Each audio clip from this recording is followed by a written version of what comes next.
कोई भी इस धर्म में चलने वाले को परास्त नहीं कर सकता।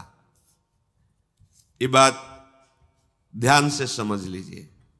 जैसे कोई बहुत बड़ा तांत्रिक है और वो भूतों को वश में करने वाला है और तुम्हारे ऊपर भूत लगा दे, तंत्र के द्वारा मारण मूठ या कोई शाप या किसी तरह का अमंगल, ध्यान दीजिए, ये इस धर्म की बड़ी महिमा है।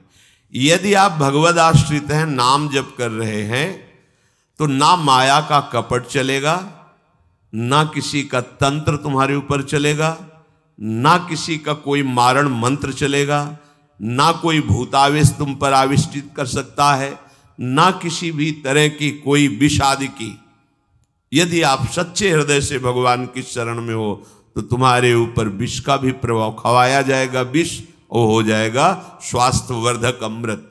गरल सुधा, गोस्वामी जी कह रहे, रिपु करहि मिताई, गोपद सिंधु अनल शीतलाई। जो भगवान का आश्रित जन होता है उसको विष भी अमृत हो जाता है। अगर उससे दुश्मनी करेगा ना कोई और उसका बुरा चाहेगा, वो जितना कुप्रचार करेगा, निंदा करेगा, उतने उसका यश बढ़ेगा। अगर वो आग लगा देगा तो उसके शरीर में चंदन से भी बढ़कर शीतलता का काम आग करेगी। जो भगवद आश्रित है, श्री हरिराम व्यास जी ने भी प्यारी जू के चरणों के आश्रित जनों को पुष्ट करने के लिए बताया कि राधा प्यारी के चरणारविंद शीतल सुखदाई, कोटि चंद मंद करत नख विद जुन्हाई। श्री राधा प्यारी के चरणारविंद शीतल सुखदाई। शाप ताप रोग शोक दारुण दुखारी, लाल इष्ट दुष्ट दलन कुंज भवन चारी। हमारी गोरी भोरी प्रियाजू के गोरे चरणारविंद का जिसने आश्रय ले लिया है, शरणागति ले ली है और राधा राधा नाम जप करता है, तो किसी भी ऋषि का साप उस पर लागू नहीं होगा। हरिराम व्यास जी कह रहे ये विशाखा सखी के अवतार है, कह रहे शाप कोई लागू नहीं होगा उसके ऊपर। ताप दैहिक दैविक भौतिक ताप उसका स्पर्श नहीं कर सकता। कोई भी पाप उसे अपने अधीन नहीं कर सकता। किसी का भी तंत्र मंत्र उसके ऊपर लागू नहीं हो सकता, क्योंकि ये चरणारविंद लालजू के भी इष्ट है और ये चरणारविंद दुष्टों की दुष्टता का दलन करने वाले और हृदय में प्रेम प्रकाशित करने वाले हैं। कोई भी भयानक से भयानक रोग तुम्हारे शरीर पर हो सकता है, पर वो तुम्हें अधीन नहीं कर पाएगा। शाप ताप रोग शोक, बड़ी से बड़ी हानि होने पर भी तुम्हें शोक स्पर्श नहीं करेगा। प्यारी जू के चरणों का जिसने आश्रय ले लिया है, ये ऐसा परम धर्म है कि इसके आश्रित को कोई भी तंत्र मंत्र मूठ मारण भूत प्रेत पिशाच पिशाचनी कोई भी नहीं स्पर्श नहीं कर सकता। ध्यान रखना। हाँ, अपना कल्याण कराने के लिए सामने आ सकता है, क्योंकि नाम जापक ही सबके कल्याण का सामर्थ्य भाव रख सकता। जो निरंतर नाम जप करता है उसमें सब सामर्थ्य आ जाती है।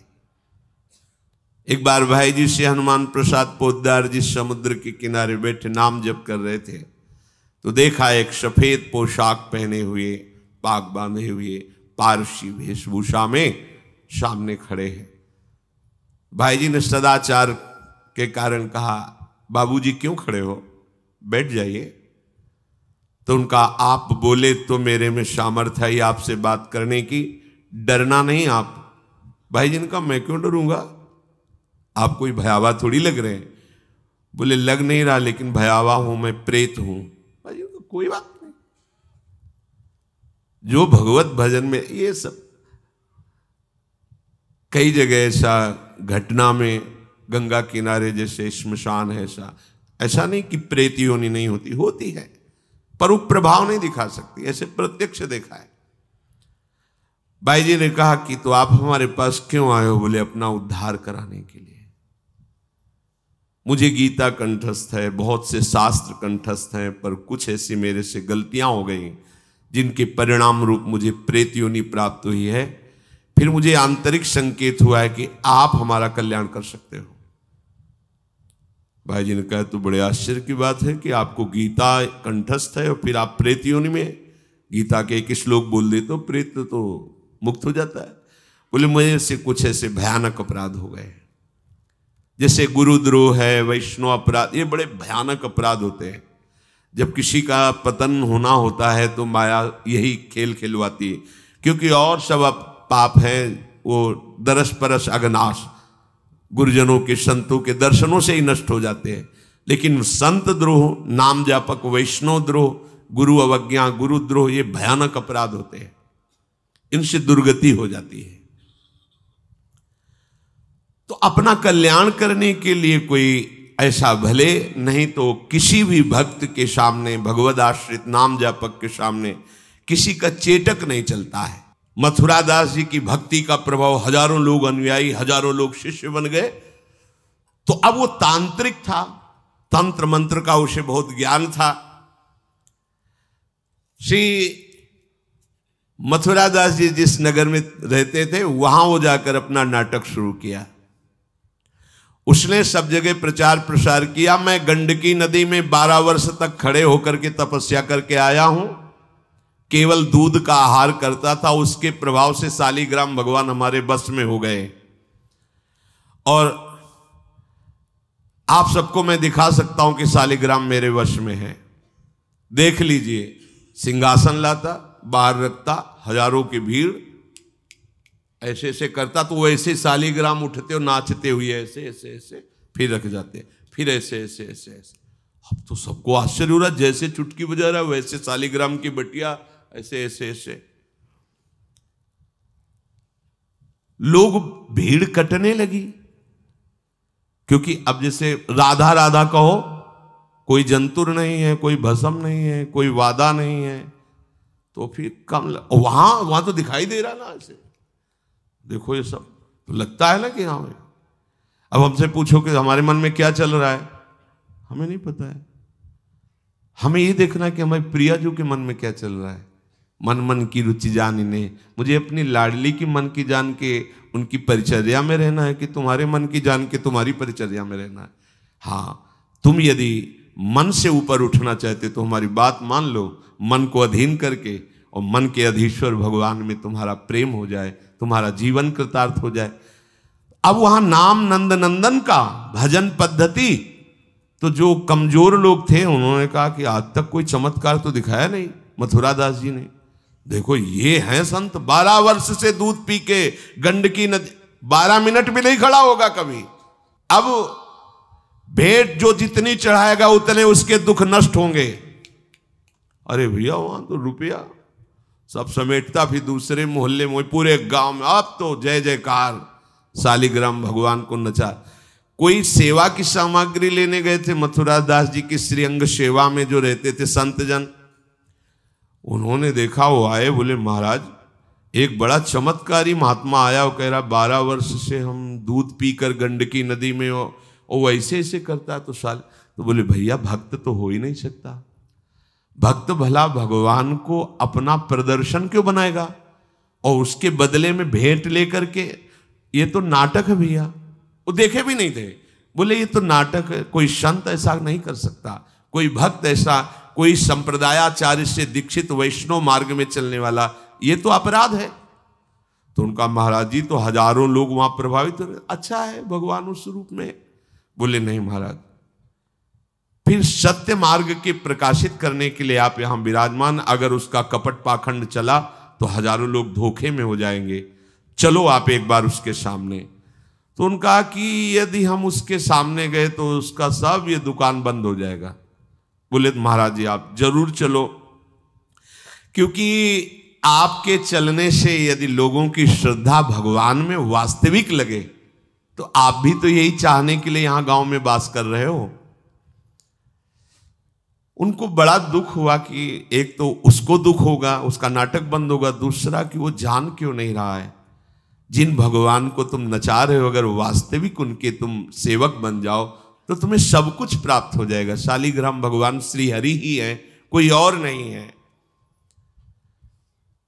पर बहुत जब उन्होंने कहा तो कहा चलो अच्छा, तो पाए परि गए लेके जाए ढिग ठाढ़े भये, चाहत फिरायो पे न फिरे सोच पर्यो है। जान गयो आप कछु याही को प्रताप ये पे, मारो करि जाप यो विचार मन धर्यो है। मुठी ले चलाई भक्ति तेज आगे आई नाही, वाही लपटाई भयो ऐसो मानो मर्यो है। हुए करि दयाल जा जीवायो समझायो, प्रीति पंथ दर्शायो ही भायो शिष्य कर्यो है। सभी शिष्यों ने चरण पकड़ करके मथुरा दास जी को मनाया कि आप वहां चले। तो आप गए सादे वस्त्र, एकदम सहज स्वरूप साधु का। जाके भीड़ भी इनके साथ है कि भाई मथुरा, उनका भी प्रभाव था तो बहुत सी भीड़ साथ गई। जाकर के गांव वालों ने कहा कि भैया वो आप जो स्वामी जी दिखाते थे शालिग्राम भगवान का चमत्कार वो दिखाइए, हमारे गुरुजी आए हुए हैं। ये तो उसने जाना था कि महिमावान है तभी तो वो आया था, पर उसको ये पता नहीं था कि हमारा प्रोग्राम इनके सामने नहीं चल पाएगा, क्योंकि भगवान नाम जापक के आगे कोई तंत्र मंत्र, कोई श्राप पाप ताप ये सब नहीं, वास्तविक जो भगवत मार्ग में है। अब उसने निकाला सिंहासन और पूरा सब शालिग्राम जी को, तो केवल चुटकी ही बज रही थी, शालिग्राम भगवान वहीं बैठे थे। हर प्रयास कर लिया, कोई चमत्कार नहीं। लोगों ने कहा कि दिखाओ ना, अब ये हमारे गुरुजी हैं, गांव में रहते हैं। अब भक्त की निष्ठा के सामने भगवान को भी छोटा बनना पड़ता है। इतने महान भगवान भक्त बलि जी के सामने बामन बन के भीख मांगने के लिए गए। भक्ति निष्ठा जीत सकते थे, आज्ञा दे सकते थे, ना आज्ञा दी और ना विजय प्राप्ति की। भिक्षा में मांग करके दिया माता अदिति को कि आपकी चाह है कि राज्य पद देवराज को मिले, तो आपकी आराधना से मैं जाऊंगा, पर वो मेरा भक्त है, ना युद्ध करूंगा ना आज्ञा दूंगा, पर मांग के लाऊंगा। भगवान भिक्षुक बन के गए। भक्त के आगे नौटंकी नाटक कहां चल सकता है?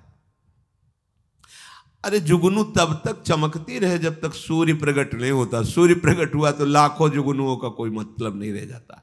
नौटंकी नाटक, ये साधुता का भेष धर के कितने दिन चलेगा? जिस दिन पोल खुलेगी ना, उस दिन सब नष्ट हो जाएगा, सब नष्ट हो जाएगा। लोग परलोक तो पहले ही नष्ट हो चुका था। पाखंड न करे। हम कह रहे तुम्हें धन चाहिए, तुम्हें सम्मान चाहिए, राम राम भजो, कृष्ण कृष्ण भजो, हरि हरि भजो, विश्व नमन करेगा, ईमानदारी से भजो। हमने ऐसे संत भगवान देखे, ककहरा नहीं पड़े, कुछ नहीं जानते, बस एक ओम, दुई ओम, तीन ओम, चार ओम ऐसे जपते, और लोग न्यौछावर थे, सीधे सरल ओम ओम, राम राम, कृष्ण कृष्ण, साफ सिद्ध। कबीरदास जी जैसे वहां पर राम राम राम राम। श्री स्वामी सत्संगानंद जी महाराज बक्सर, बस इतने। जब कोई बेटा राम राम, ऐसे लगते थे कि मतलब इनको पी जाएं, अपने हृदय में रख ले। इतने दुलारे वयोवृद्ध थे, ऐसा सुंदर रूप, ऐसी कोमलता, ऐसा आकर्षण, बस राम राम राम राम। अरे प्रभु के नाम में क्या नाटक करने की जरूरत क्या है? पाखंड कर। प्रभु महालक्ष्मीपति हो, तुम्हें लक्ष्मी ही चाहिए तो वो सब दे देंगे। काहे को नाटक करे?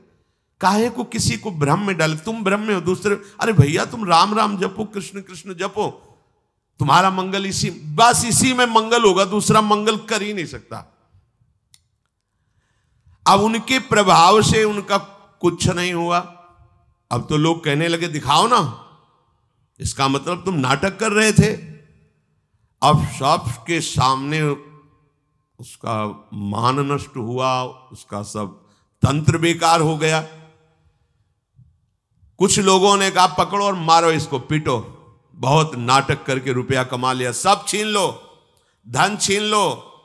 किसी ने कहा मार पीट के इससे न्यायाधीश के पुलिस डिपार्टमेंट को दो। ये मथुरा दास जी ने सबसे कहा देखो अगर हमको लाए हो तो हमारी बात मानो, इनको किसी भी तरह का कष्ट मत दो, कोई भी बंधन नहीं, और उनसे कहा, भैया आप जिसका नाटक कर रहे हो ना, अगर सत्यता से इसे मान लो तो जिन लोगों ने रुपए चढ़ाए ये बहुत थोड़े हैं, वो तुम्हें निहाल कर देगा।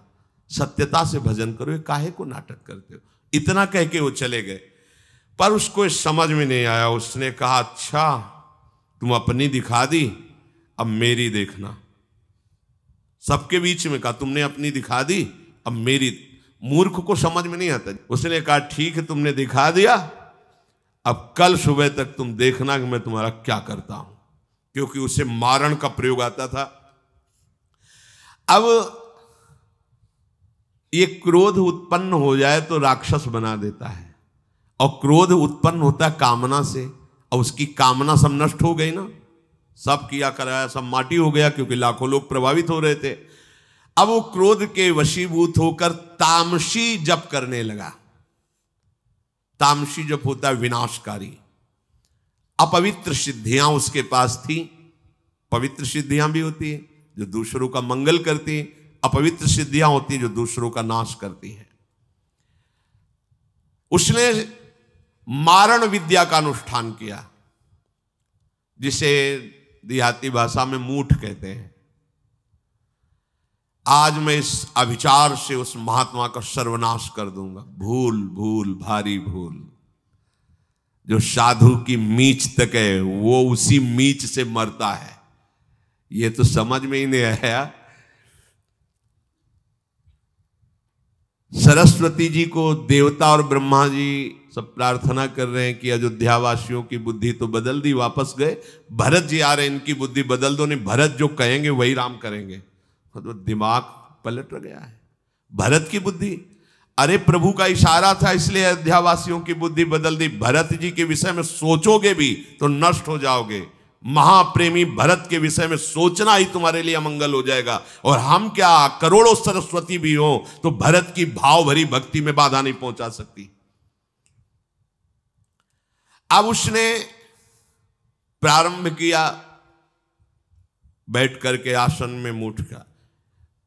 एक खप्पर जैसी आकृति प्रकट होती है और उसमें जाजुल्यमान तेज होता है, और वो जहां जाएगा तो जिसके पास जाना है वहीं शुरू हो जाएगा उसका खून पोकना, नीचे से शौच द्वार से मुंह से खून की उल्टी आना, उसके पहुंचते पहुंचते, और जहां पहुंची तो वो नष्ट हो जाएगा, मर जाएगा और वापस चली जाएगी। वहां जाके प्रमाण देगी कि हम काम कर रही हैं।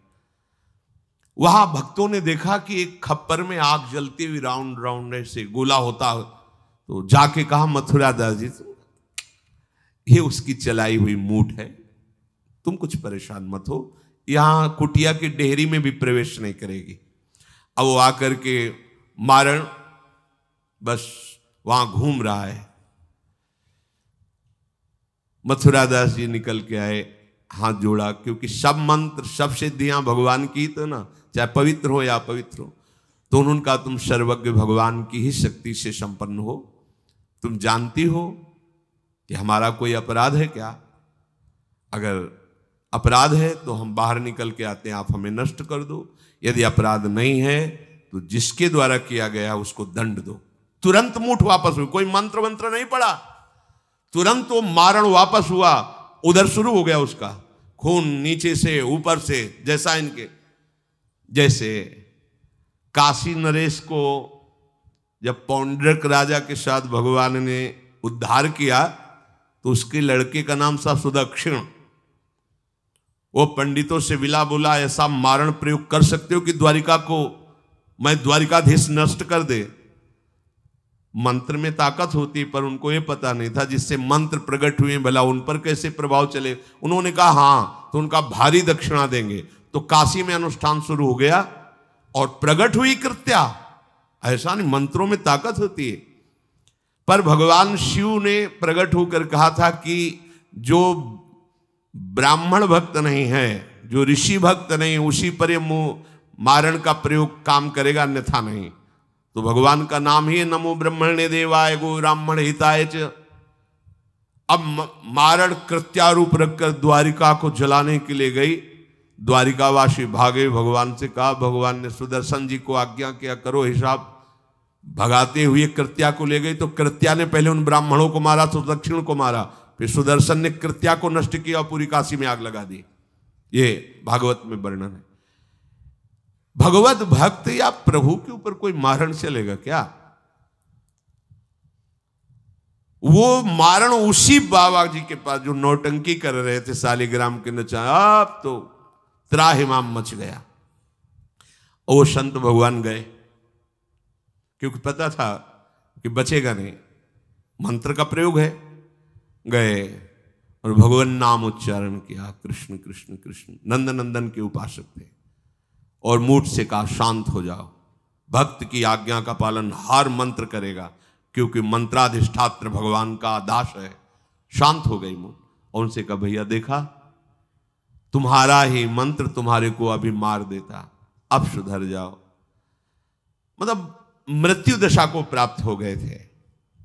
संतों के हृदय में बदला लेने की कहीं कोई वृत्ति नहीं होती। संत कभी नाराज होते हैं तो उसमें मूल देख लेना आप विचार करके। आप जब अपना अमंगल करना अपना, तब वो आपसे नाराज होंगे। अगर आप उनका कोई कष्ट, वो नाराज नहीं होंगे, वो सह जाएंगे और आपका मंगल मनाएंगे। जब आप अमंगल अपना कर, तब वो डांटते हैं। अगर आप वो ये देख लें कि आप प्रहार कर रहे हो, तो फिर वो नहीं, फिर तो तुम्हारा मंगल मनाएंगे, आप उनको मारो, कभी डांटेंगे नहीं। बड़ा कोमल चित्त संतों का होता है। संतों के हृदय को केवल संत ही जान सकते हैं।